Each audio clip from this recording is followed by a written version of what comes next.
ছোট্ট কিচেন বড় টেস্ট। আজ মিনি কিচেনে বানাবো সোয়াবিন স্পেশাল। এবার ছোটো কড়াইতে তেল দিলাম, সাথে পেঁয়াজ আর মশলা। মিনি কিচেন হলেও রান্না একদম কিন্তু সিরিয়াস। প্রথমে সোয়াবিনগুলো আমি ভিজিয়ে রেখেছিলাম, আদা রসুন বাটা একটু দিয়েছি। এখন দিব সব ধরনের মশলা।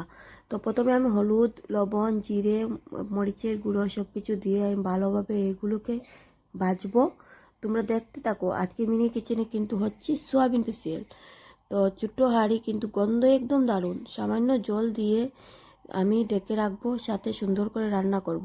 তো তোমরা দেখতে থাকো কীরকম হয়, সোয়াবিনগুলো কি হয়। এখন আমি দিয়ে দিলাম সোয়াবিনগুলো আগে ভিজিয়ে রেখেছিলাম যাতে নরম হয়, তার জন্য। তো সোয়াবিনগুলো খুব সুন্দর, খুব সফট হয়েছে। এখন একটু জল দিয়ে দেবো যাতে সুন্দর করে রান্নাটা হয়।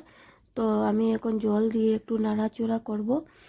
আর একটু দিয়ে দেবো আমি আমুল ক্রিম।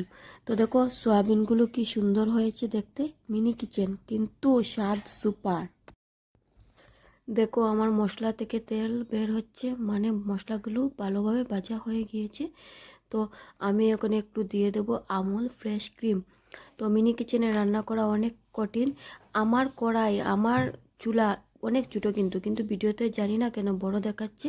তো এই ছোটো কড়াই, এই ছোটো চুলাতে রান্না করা অনেক কষ্ট। তো এখন আমি দিয়ে দেব একটু আমুল ফ্রেশ ক্রিম, দিয়ে আমি নামিয়ে নেব। তো আজকের ভিডিওটা, আজকের রান্নাটা কীরকম হলো কমেন্টে কিন্তু জানাবে। আজকের জন্য টাটা, বাই বাই।